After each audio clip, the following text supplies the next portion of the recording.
Hi, and welcome to episode number 13 of Get Involved Pittsburgh here on PCTV21 and 47. My name is Tom Baker, and I'm your host of Get Involved Pittsburgh. It's always a pleasure to be with you. Hope you're looking forward to enjoying the next hour together. We've got some great guests on the show. This is our 13th episode of Get Involved Pittsburgh, so hopefully it'll be a lucky one. We do have a great cast of characters that will be sharing their expertise with you, their insights, and their ideas on how you can get more involved here in Western Pennsylvania.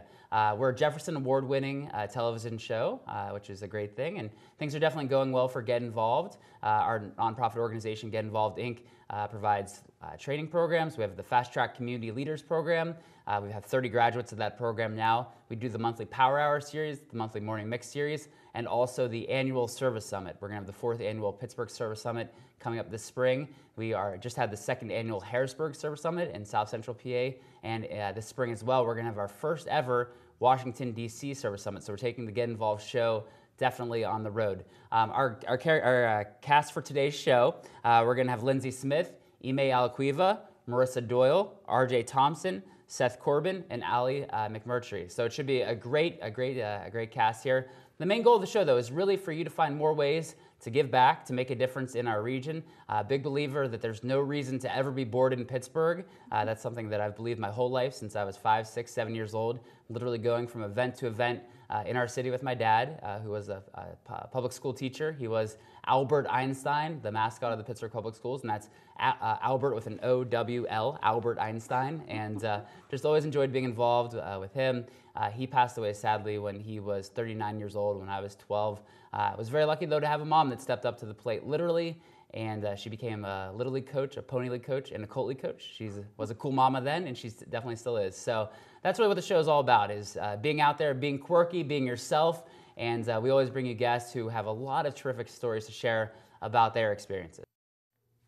Thanks very much to R.J. Thompson, our second guest on episode number 13 of Get Involved Pittsburgh. We're back here in the studio with our third guest on the show, the Vice President of the Board for Big Brothers Big Sisters of Greater Pittsburgh, Mr. Seth Corbin. Hi, Seth. How are you? I'm doing well, Tom. How are you? Good, good, good. Well, I'm looking at you here. Seth is actually a poster, one of the poster children of Big Brothers Big Sisters. Him and his little brother, Nick, are always out and about having a good time together. So tell us a little bit, Seth, about how you got involved with Big Brothers Big Sisters. Now, is it 5 years ago, 6 years? It's about 6 years ago. I was in my last year of law school and had done some work as far as volunteering with Bowl for Kids' Sake and fundraising, and it dawned on me that I had both the time and the ability to volunteer, and so I filed an application, and within a couple of months was paired with Nick, who was 8 years old at the time, and we have been paired together and matched ever since. Great. And what are some of the things that you and Nick like to do for fun?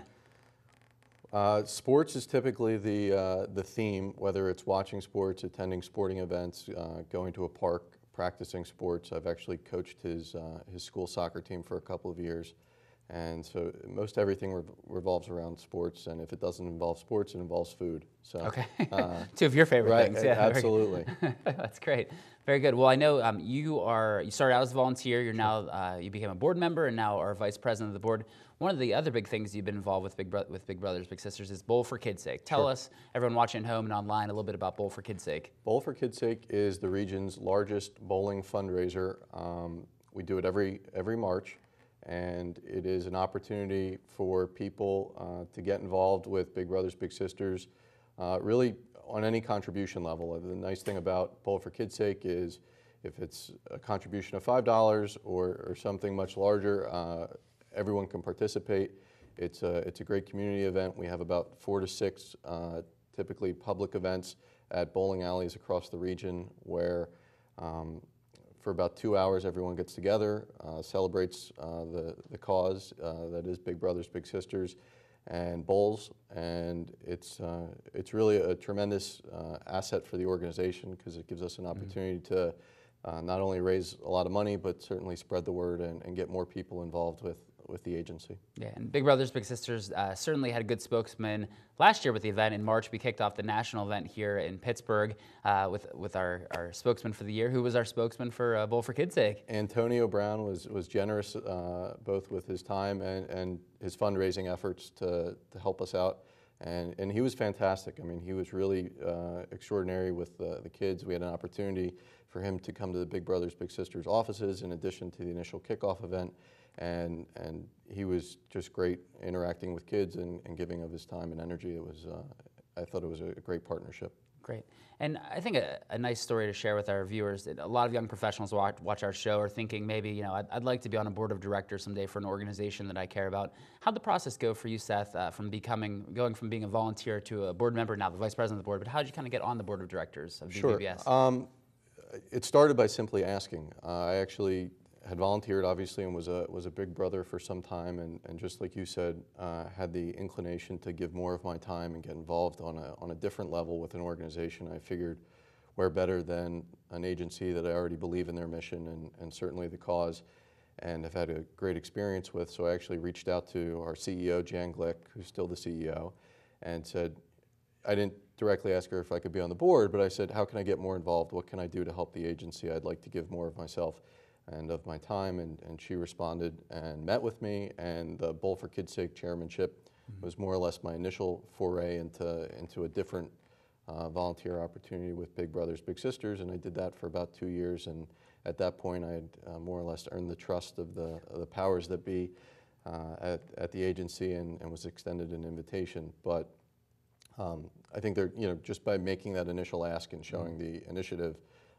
they were eager to take my help. Yeah, I mean, that's true. I think if you want to be on a board of directors, work your tail off for that organization, do the little things, and then work your way onto it, which I think you're a great example of. I know we talk a lot kind of offline about the need for male role models, that we need men to get involved in Big Brothers, Big Sisters.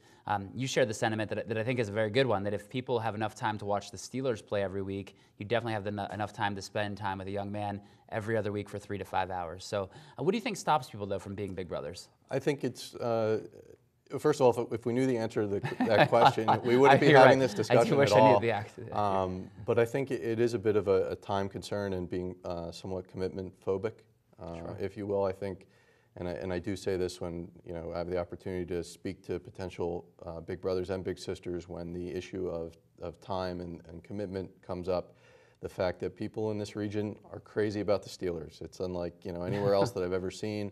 And no matter what's going on in anyone's life, they make time to carve out, you know, 4 hours on Sunday to watch football. And I simply tell people that could be your commitment to your little. Watch the game with your little brother, your little sister, and you've essentially fulfilled the commitment to spend a couple hours at least twice a month with your little brother or little sister, and that's all it takes. And you'll very quickly realize how easy it is to incorporate them into your life, into your schedule. And it doesn't always have to be something extravagant. It doesn't have to be anything fancy.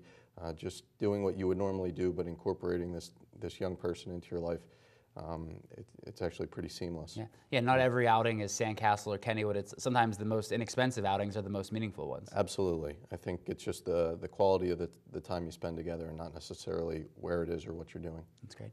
I do feel bad. You're the most humble guy I know, but I have to share with our viewers that you did your Jefferson Award winner, 40 under 40. A lot of kind of good things have happened in the last few years. You also are a new dad as well, which is maybe the biggest thing out of all those, of course. I just want you to share as well. What do you do during your day? We wish that you worked all day with us at Big Brothers Big Sisters. You're an attorney at Fox Rothschild. Tell us a little bit about your day job. Sure. I'm a corporate and tax attorney focusing on employee benefit issues at Fox Rothschild, and that's my 9 to 5 job, if you will. And but I'm happy with the time I give to Big Brothers Big Sisters. It really it has become a labor of love, and certainly an organization that I believe very strongly in. So great. So if people want to learn more about Big Brothers Big Sisters or keep in touch, what's the best ways for them to do so? Sure. I mean, I would recommend going to the website. And Tom, perhaps you know the website as well as anyone, BBBSPGH.org. Certainly you could look me up, and I'd be happy to talk to anyone about how to get more involved with the organization. And there are plenty of opportunities. It doesn't necessarily always have to be as a big, but that is certainly, I think, one of the most enriching ways to get involved with the agency, and has been the most fulfilling part of my volunteering with them. Great. Well, thanks, Seth. Thanks for all that you do. As a board member, we definitely appreciate your time here as well in the studio today on episode number 13 of Get Involved Pittsburgh. We're going to come back after Seth here with an Emmy Award winner in the studio with us here today. Ime Alaquiva is with us, an Emmy Award winner. He'll share a little bit about his journey and a little bit about his story in just a minute. We'll see you back here in just a minute in Get Involved Pittsburgh.